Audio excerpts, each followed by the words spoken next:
7 o'clock time for our regularly scheduled council meeting. Mike, will you please call the roll? Collier-Wise. Here. Elwig. Here. Holland. Humphrey. Here. Price. Sorensen. Here. Ward. Here. Wilson. Here. Mayor Powell. Here. Would everyone please stand for the Pledge of Allegiance?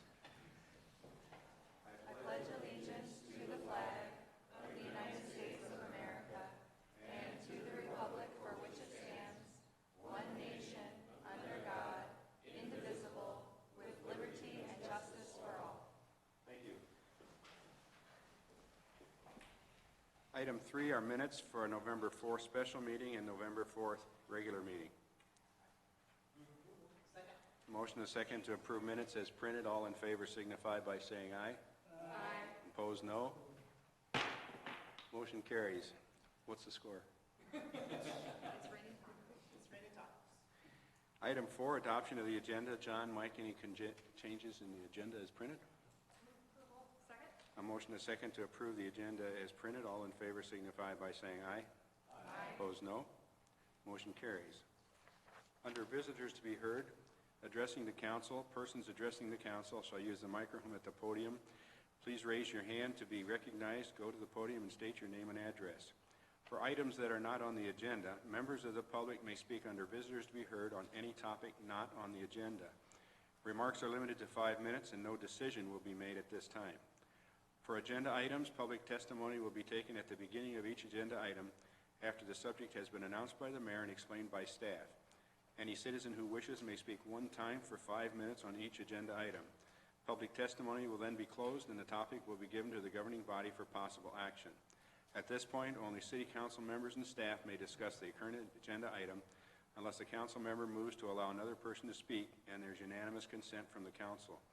Questions from council members, however, may be directed to staff or a member of the public through the presiding officer at any time.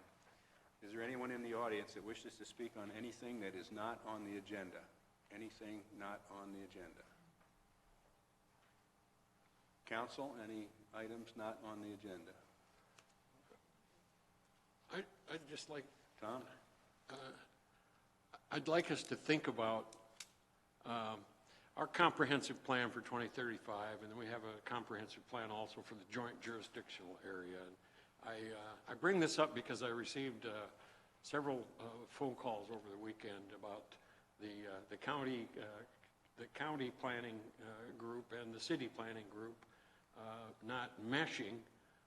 And I know that our goal is always to work together with the 3 local government bodies. And I don't know whether this may require some kind of a joint meeting or something, but I'd like us all to kind of look at all this stuff and maybe it's just a matter of interpreting some words, but there's some disagreement out there that have reached my telephone more than once over the weekend. So just something to think about. I'm going to step out of our bounds here. And Jose, would you be willing to say anything about we have to meet together? Would you be willing to say anything, or would you just assume we wait?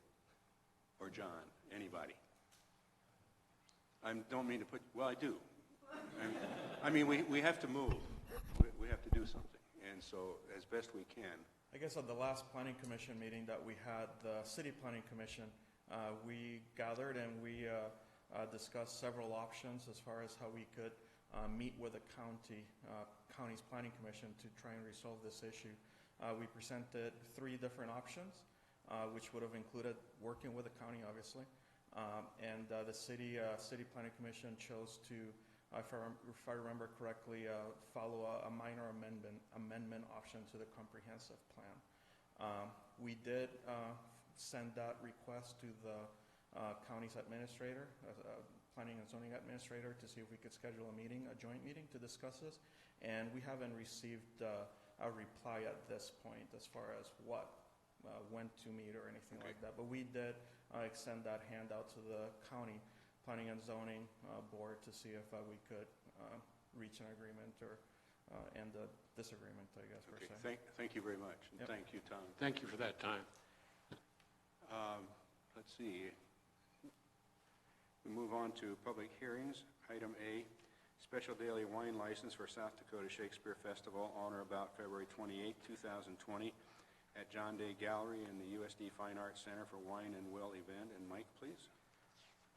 The South Dakota Shakespeare Festival has submitted an application for a special daily malt beverage and wine license for their Wine with Will event on February 28, 2020 at the John A. Day Gallery at the USD Fine Arts Center. Evelyn Schlenker, on behalf of the South Dakota Shakespeare Festival, completed the application. Also included in the packet is a memo from the police chief, a letter from the USD president, a notice of the public hearing.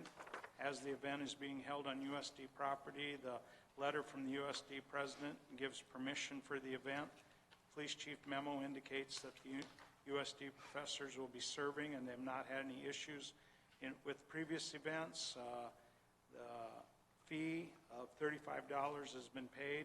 Administration to recommend approval of the issuance of the license unless information is presented at the public hearing to the contrary. This is an open hearing. If there's anyone in the audience that wishes to speak on this topic, this is the time to do it. I guess I have to talk in support of this. Evelyn Schlenker, 306 South Yale Street. Okay.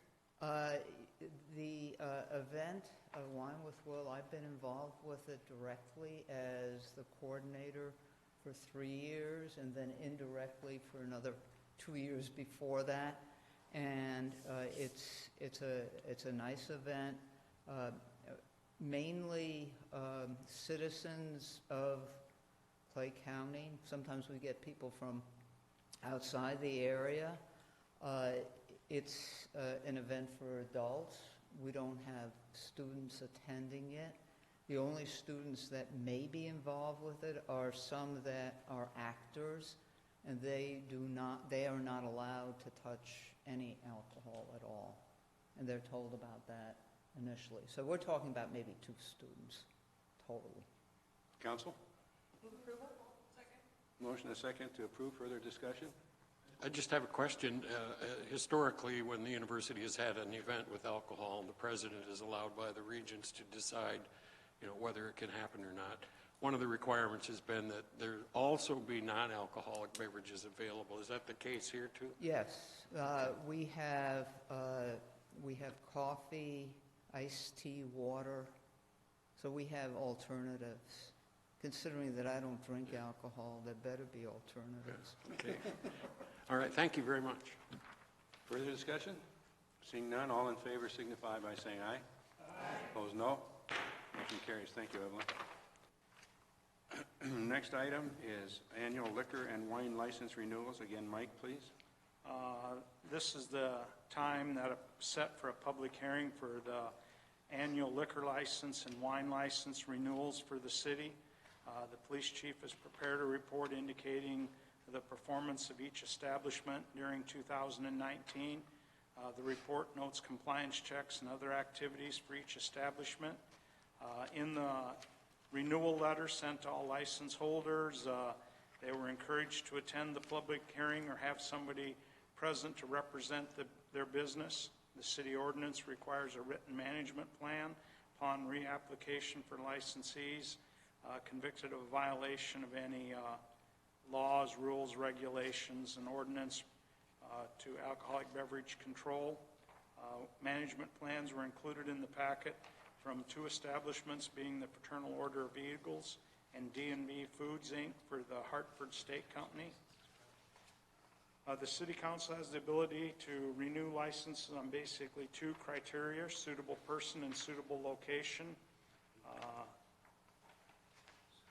All of these establishments have had licenses issued in the past. The city receives $1,500 for each retail on-sale liquor license, $500 for a retail on-off sale wine license, $500 for the off-sale municipal package license, and then $50 for each video lottery machine unless it was paid with the June renewals. The listing of applicants for renewals of the on-sale liquor license with Sunday sales are BACT Group, LLC, for BACT Group at 912 North Dakota Street.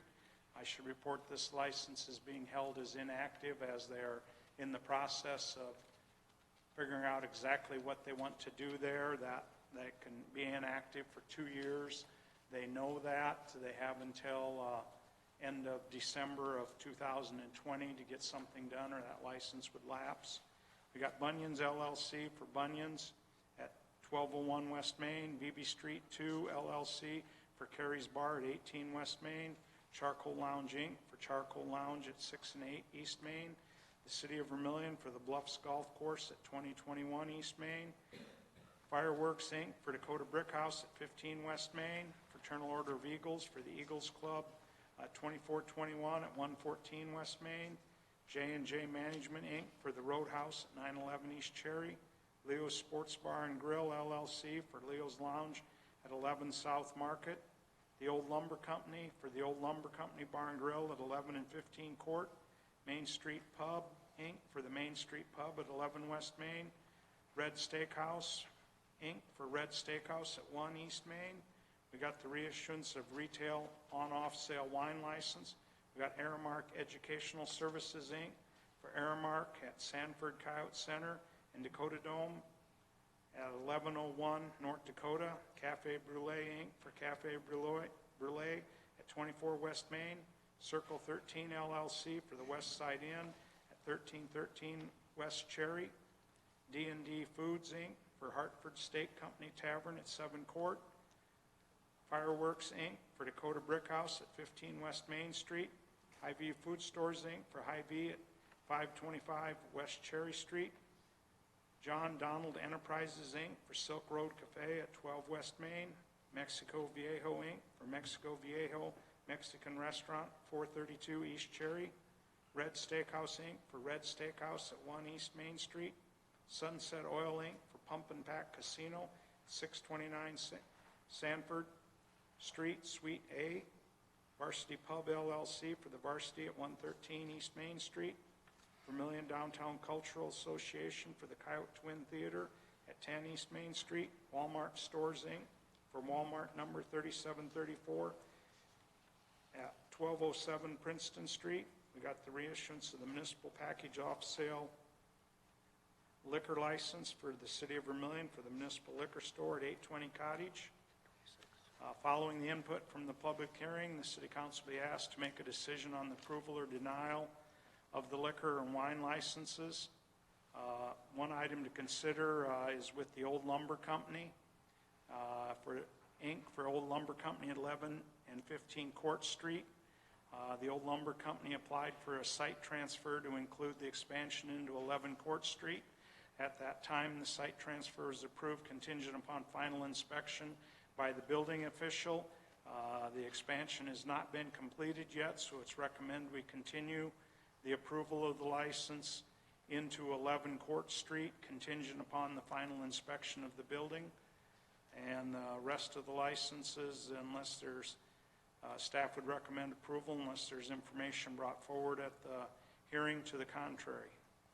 If a motion's made to deny, we will need a motion, need the explanation of the reasoning. Thank you, Mike. This is a public hearing. Is there anyone in the audience that wishes to speak on this topic at this time? Turn it to council for deliberation. I have a quick question. Certainly. So there was 2 management plans filed, but there are more than 2 failures in 2019. How is it determined who has to file a management plan, or who, did those folks already file them with We the had June? some that filed it with their malt beverage license in Okay. June, in May. That if they had a violation prior to May, filed it with their renewal in May. Trying to think of who that was. It was like the Varsity and the Char Bar is the ones that I saw. So these are just people that didn't do it in the May ones, or the ones left over. Okay, that's all I wanted. Approval contingent on the final inspection for OLC at 11 Court Street. Motion is second. Any further discussion? All in favor signify by saying aye. Aye. Opposed, no. Motion carries. Thank you, Mike. We have to do the rest of them too, right? I thought you said with the exception of. I thought you included. Okay. Yeah, that's approval of Jim? and then including the contingent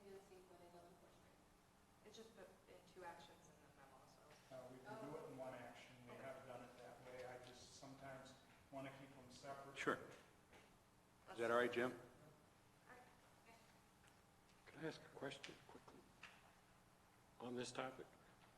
The one we just passed? Yeah, I just want to ask a question that relates to it. Oh, sure. Having been in the business and fired an employee because our policy was if you sell to underage, you're out. The big problem I know is false IDs. It's lying to the police, lying to the bartender. Do you know whether Chief Betson or is anybody trying to solve that problem? And I don't know how that's going to be done, but have you heard anything about that? How can we get to the root of some of these fake IDs? I guess I don't have an exact answer for that. I know at the liquor store they have a machine that they can scan IDs.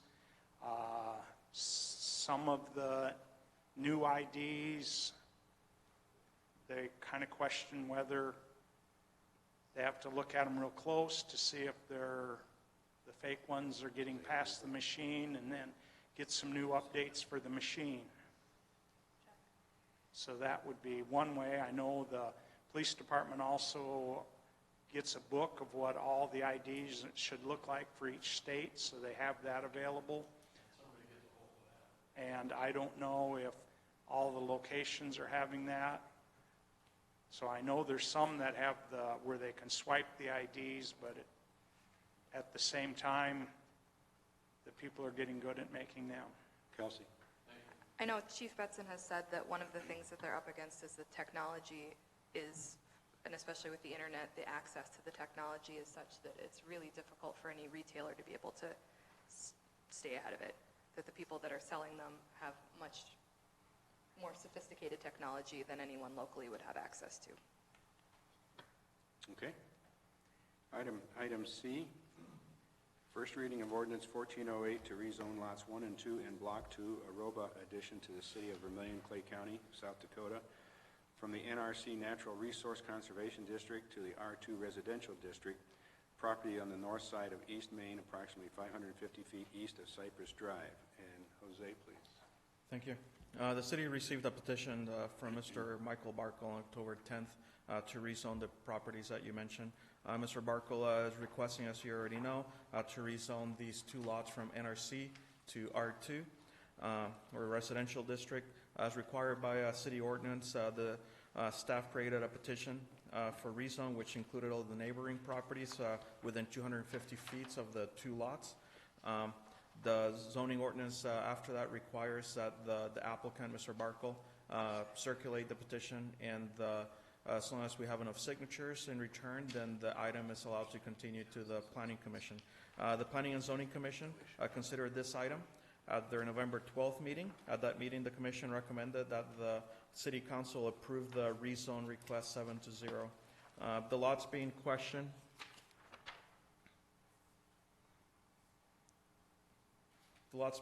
are right here, these two. This would be Main Street. This is Cypress, Murfield. So we're way on the east side of town on Main Street. This would be, I think in the memo I referenced, Aroba. This would be that street right here. Back in 2011, the owner at that time, Mr. Aroba, wanted to develop a whole little subdivision over in this area. He platted 7 lots with that intention to start the project. Out of that, at one point, he sold these 3 lots over here. There's one house there and another house here. And then none of these lots over in this area ever sold for development purposes. So Mr. Aroba just left them NRC rather than rezoning them at that time. The applicant has already paid the fee for a rezoning request. The only cost at this point would be a publication of the ordinance if it's approved. Administration recommends approval of the first reading of Ordinance 1408, which would rezone these 2 lots from NRC Nature Resource Conservation District to the R2 Residential District. Thank you, I Jose. do have Mr. Barkle here if you guys have any questions. Yeah, if you have anybody in the audience wish to say anything? No. Okay. Turn to the council. R2, not R1, not R3. How do we decide R2? Because that's what everything else is next to it. Yeah, pretty much. We did, there's a continuation or continuity factor to it, but we did ask Mr. Barkle to see what he wanted to do, and he asked for R2. It seemed to match the neighborhood as far as the neighboring property, so, yeah. Thank you. Second? A motion and a second to approve the first reading of ordinance 1408. All in favor signify by saying aye. Aye. Opposed, no. Motion carries. Thank you. Thank you, ladies and gentlemen. Thank you. Thank you.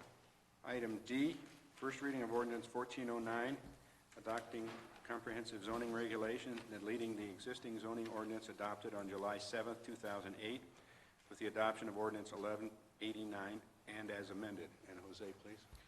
Thank you. As all of you guys are aware, the city has had a couple zoning ordinances. 1966, that's when the first one was adopted. Ever since then, that original ordinance was amended and changed a few times until 2008. In 2008, that original ordinance, the 1966 ordinance, was completely revamped, essentially thrown away and replaced with the 2008 one, or the ordinance 1189. That followed, for the most part, followed the same concept as the 1966 ordinance, with the exception that now we had different districts, and then some of the uses within those districts were changed from the original ordinance. But essentially, it was the same thing. Due to the existing ordinance being 11 years old, staff proposed a review to the Planning Commission, and the Planning Commission undertook a review of the ordinance in order to determine if changes needed to be made. The depth and the scope of that review was determined by the Planning and Zoning Commission. The city did have 14 meetings. All of those meetings were open to the public at various stages of the process. The proposed changes deal mainly with the updates to the Planning and Zoning Commission, and staff feel are needed to remove possible conflicts from the ordinance that may arise from differing interpretations. Additionally, some of the changes ensure that adjustments to the districts and definition sections are also reflected in these sections. I'm going to be reading a few of the changes, not all of those. First of all, as I mentioned, we did tackle the definitions, and at this time we were specifically talking a lot about residential uses, so some of the definitions that we obviously addressed were definite residential uses. One of those was combining definitions. We had a lot of them, especially for multiple family dwellings. We had 2 multiple family dwellings, 1 duplex. We combined them all into one definition. We also had 2 definitions for townhouses or townhomes. We combined those into just having one, trying to clear up things. We added definition for fraternities, sororities. We had additional changes to the definitions, obviously, but those are the major ones. Once we started going into each of the residential districts or each of the zoning districts, we, within the R2, R3, neighborhood commercial, and the planned development districts, we also went and are proposing to change how the density of the apartments is calculated. Rather than looking at individual structures or dwellings, we're asking to look at the number of bedrooms. And there's a brief description of how that would be affected or carried through within the memo itself. Carrying forward with the R3 district, one of the major changes in there would actually be to the rear yard setback. We're going to be increasing it, or we're proposing to increase it from 10 feet to 25 feet. Same thing with the height of multiple family dwellings, from 45 feet to 60 feet. Additionally, we're going to be proposing to clean up the off-street parking. We had an issue between 2 ordinances that were adopted previously. One of those ordinances had some conflicts with a previously adopted ordinance. And finally, one of the major items that we are proposing on changing would be amending the criteria that the Commission reviews when approving a conditional use permit application. Rather than placing conditions on most of the items, the Commission will mainly review that the proposed application meets the requirements already set out in the subdivision or zoning ordinance.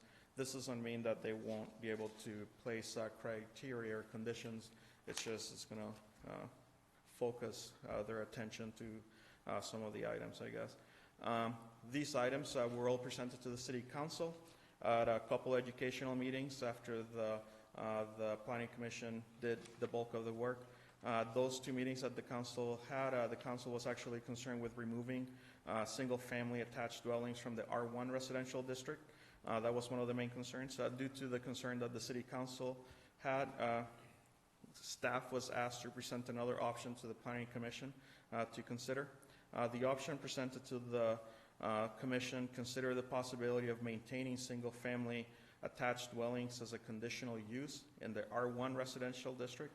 However, prior to the use being considered by the Commission, staff would verify that a density of 4 structures within 400 feet of the proposed lot being considered for the conditional use was not exceeded. So now we have a density that we're going to be trying to apply to this, to these types of uses. This would greatly limit the additional construction of these structures within the R1 district. Additionally, staff would recommend creating a new residential district exclusively for single-family attached dwellings. I do have a map.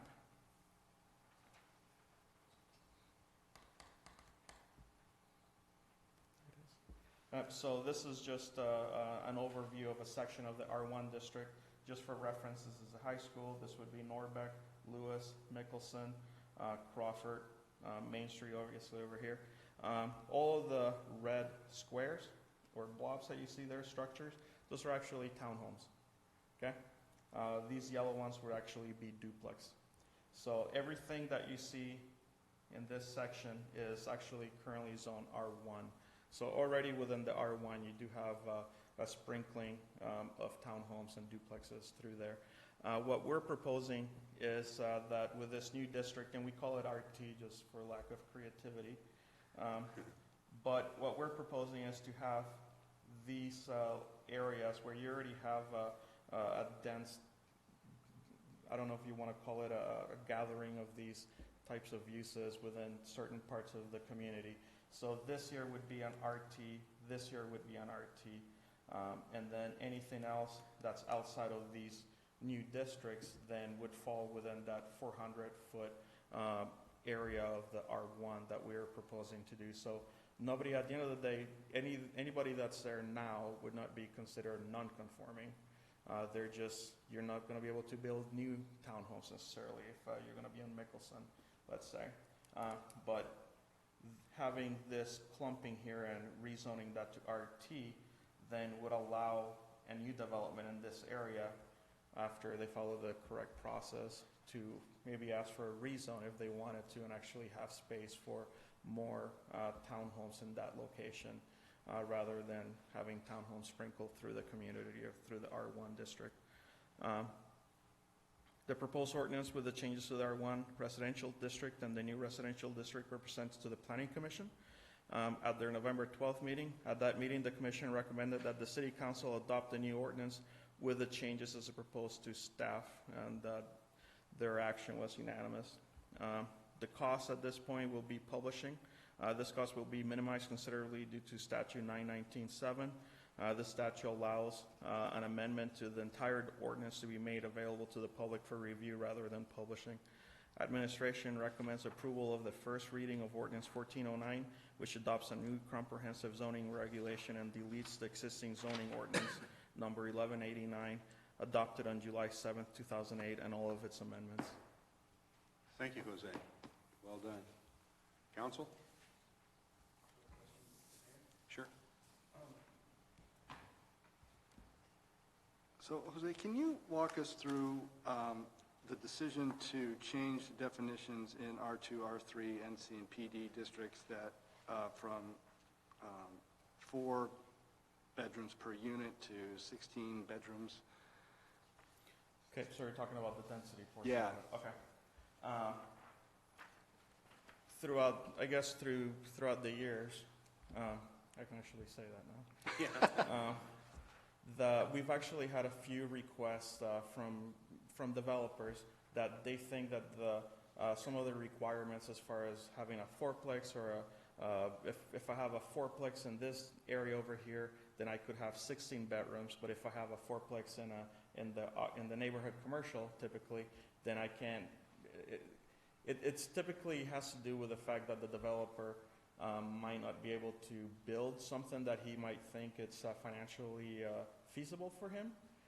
So then doing this, having this option, we figure would allow the density to still stay the same as far as the bedroom density, because you're still not going to go over that 16 bedroom number, but allow the property owner to possibly develop more one-bedroom apartments or more two-bedroom apartments if that's what he feels would be feasible. Does a bedroom assume one occupant, or can a bedroom have 4 occupants? We assume that a bedroom is going to have 2 occupants. Okay. Not a requirement. Yeah, it's not a requirement. For the parking ordinance, we assume 2. Yeah. Very good, thank you. Yep. Yes, Kelsey? So I do like kind of the approach that you took for the attached dwellings, that it seems like it's a fairly good compromise from what was in the original draft to what we were saying. I just wanted to point out, because there has been some research that's come out specifically on food insecurity, which is something that our community really battles with, and one of the recommendations that they made for communities that are facing food insecurity, especially because of high housing costs, is to allow attached homes to be built in all residential zoning areas. So I'm glad that we're at least leaving room open for that. One question I did have, we had a discussion about this definition of conditional use, which took out public health, safety, and general welfare. I see it's not in the definition. Is it still elsewhere? Because I think there was a discussion about it might just be moved into a different place, and I just wanted to double check No, that if you that go would... to page 100, the actual physical page. Okay, Jim has a comment. it's in there. Okay, that's, Yep. I was just, The only thing that I would say on page 100 is we make reference to health, safety, and general welfare, as well as a comprehensive plan. And then we say, as it pertains. I think it should read, as they pertain. We can just make that change. Right now, yep. Okay. Kelsey? I just wanted to make it's sure there. that it was still there, because I saw it was out of the definition, but I I knew remember that we had Jim wanted us to put that in. discussed it still being somewhere else, so I just wanted to double check. I didn't Anything read else? every word of every 100-some pages. Well, if anybody got to page 100. Anything else, anybody? Do we have a motion or anything? A motion and a second to approve the first reading of ordinance 1409. All in favor signify by saying aye. Aye. Opposed, no. Motion carries. Thanks, Jose. Thank you. Thanks for not reading it all to us. Moving on to old business, second reading of ordinance 1406 to amend Title IX General Regulations, Chapter 92, Fire Prevention and Protection, Section 92.08, Rapid Entry System, modifying the requirements for which properties are required to have a system, the location on a building, and providing for a fee. And James, please. Yes, so in 2013, the city adopted an ordinance which required a rapid entry system, commonly known as a key lockbox, to be installed in certain structures. These devices, these units, they have many names, but we'll refer to it as a key lockbox. The Vermillion Fire Department has been encouraging local property owners and managers to utilize these lockboxes. How they work is they contain master keys for the structure, which allows first responders to quickly access the structure and not have to break down other barriers when it's necessary to get into a building. So not only do these lockboxes potentially could save a life, but also protect property and inventory from damage. Also, an issue that the fire department has had as a largely volunteer fire department is when the fire department gets called, a lot of times they will, if they see that there is an emergency going on, they will spend a long period of time waiting for someone with a key to show up and let them into the building. So if these lockboxes were available, hopefully we would not have circumstances where our volunteer firefighters are waiting for someone to show up with the key to make entry. The first reading of this ordinance was approved at the November 4th council meeting. There were a few changes that were suggested by the council. Those changes have been made. The document hasn't been substantially altered, so that's why we're able to move this forward as a second reading tonight. The amendment, which would which is Ordinance 1406, would then require all structures equipped with or required to be equipped with a fire protection system to have a rapid entry system or a key lock box. This includes any structure that has a fire sprinkler system or fire alarm system, which is not the same as a smoke alarm system. The ordinance also establishes that a fee may be imposed for failing to comply with the regulations that are set forth in this new ordinance. That fee will be set by resolution later on tonight, as this is the second reading of the ordinance. Just a note, this ordinance would become effective on January 1st, 2020, which is slightly more than the usual 20 days after publication. Your financial consideration tonight is the cost of publication, and administration recommends that the City Council approve the second reading of 1406, Title IX, General Regulations, Chapter 92, Fire Prevention and Protection, and it is the second reading, so a roll call vote is required. Motion a second to approve. Could we have the machine reset for our roll call vote, please?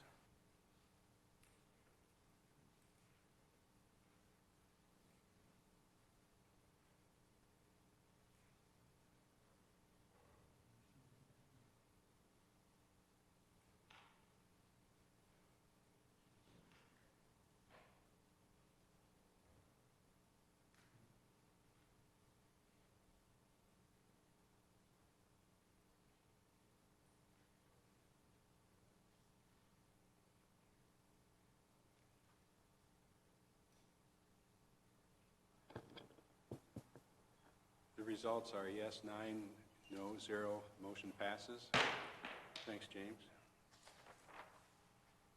Moving on to item 7B, second reading of Ordinance 1407 to amend Title IX, General Regulations, Chapter 92, Fire Prevention and Protection, adding sections 92.090 to 92.095, establishing definitions, inspection, testing, maintenance, response, and nuisance alarms, and establishing a fee as it pertains to fire alarms. And again, James, please.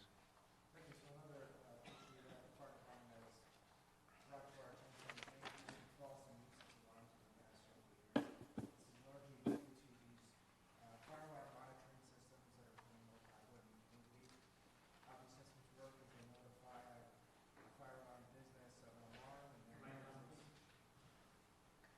Then the business notifies dispatch, who in turn sends out first responders. Again, this can be problematic as we are regularly calling away volunteer firefighters from their other responsibilities for repeated false nuisance alarms.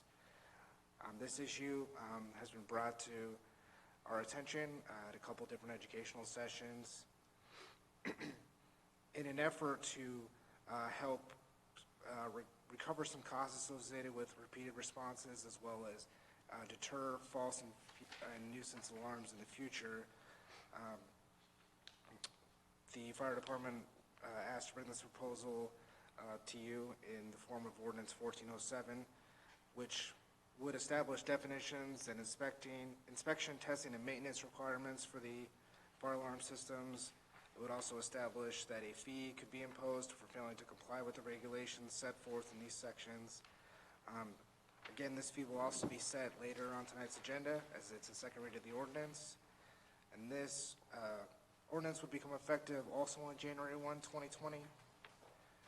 Financial consideration, again, just the cost of publication. And administration recommends that the City Council approve the second reading of 1407, Title IX, General Regulations, Chapter 92, Fire Prevention and Protection, Fire Alarm Systems. And again, this is the second reading, so a roll call vote is required.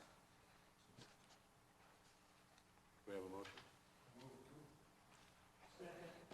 And I have a question on the qualified fire alarm technician on the second page, James. There are 3 items there. Would it make sense to say in item 1, factory trained or certified?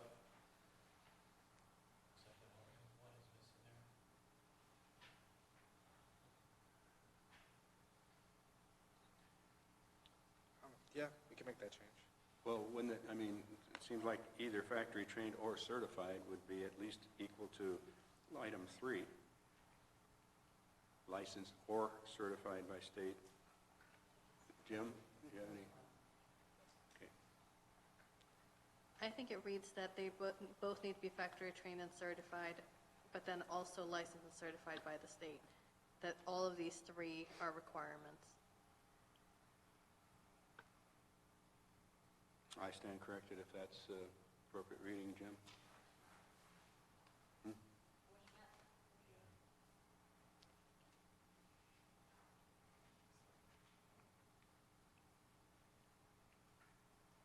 I don't know what the difference between factory trained and factory certified is. It could be that they're the equivalent, and if they are, then that and could be an or.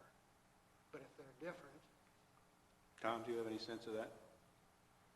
Easy solution is and/or. Okay. That's not necessarily proper grammar.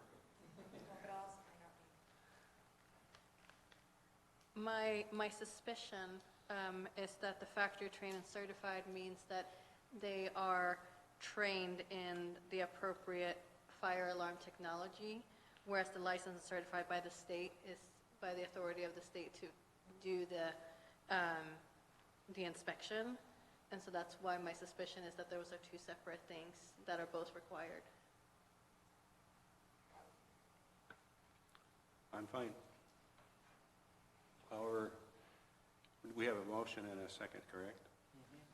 With no changes, all in favor signify by saying aye.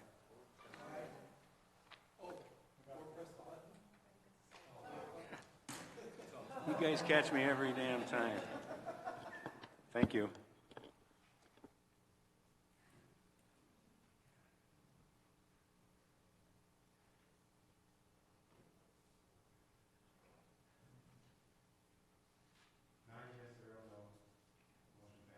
Thank you. Thanks, James. Under bid openings, Mike, none tonight.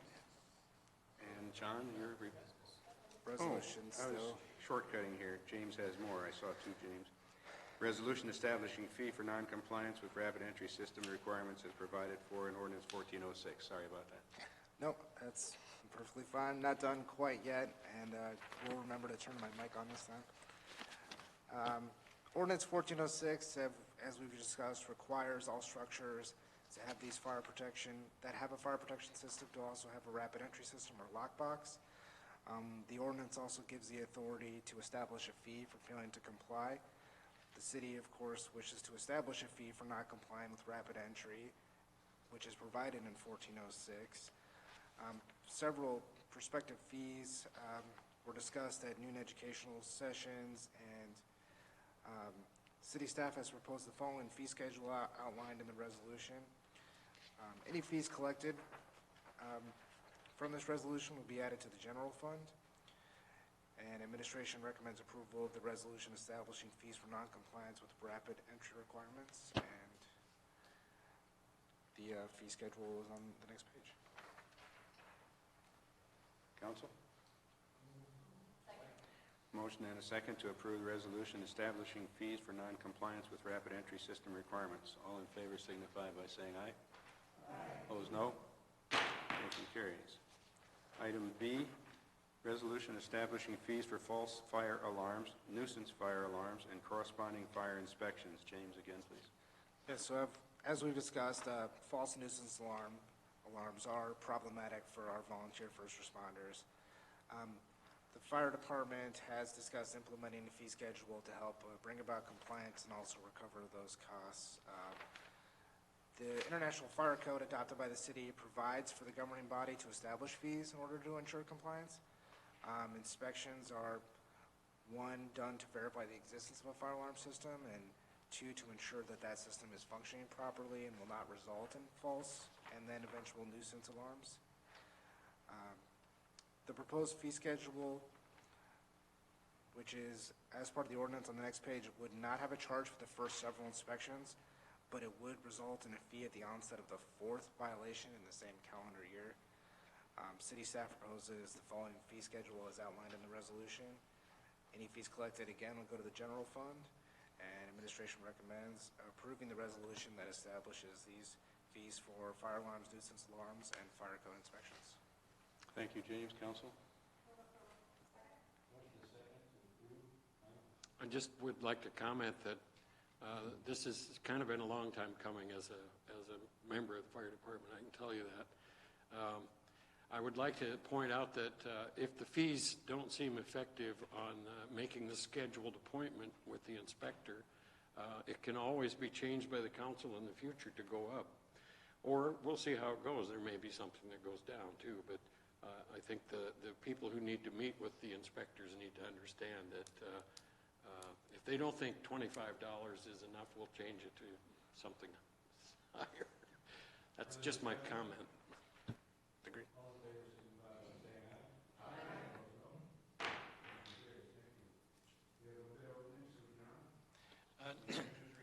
Thank you. Just a couple of items. Final time this year, we will have parking removed in the north end of North Dakota Street from Alumni Street to Highway 50 and Rose Street from Coyote Village north to the Dome this Saturday, November 23rd for the USD football game. Those closures and removals are from 6 a.m. to 6 p.m. City offices are closed on Thursday, November 28th for the Thanksgiving Day holiday. Consequently, there will be no curbside recycling collection on Thursday, November 28th. So customers with a Thursday collection, their November 28th collection will be made up on Monday, December 2nd. So they'll have 2 collections the following week and none the week of Thanksgiving. Also, speaking of December 2nd, the next City Council meeting on Monday, December 2nd, that's when you'll have the public hearing. I believe it was set at the October 21st meeting to consider the implementation of Bid Improvement District Number 2 plan. And that was to help fund the downtown streetscape improvements.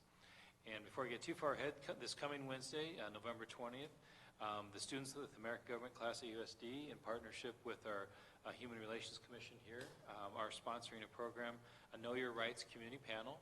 It'll be at the Coyote Twin Gallery Wednesday, November 20th at 7 p.m. And I guess those are all the items I have. Any comments or questions?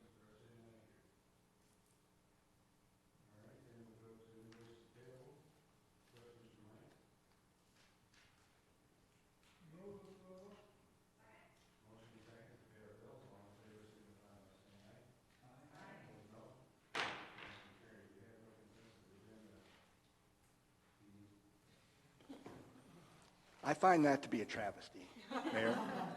This town has historically had consensus throughout its history. And the fact that we can't have a consensus agenda, to me, it's just unbelievable. Move we adjourn.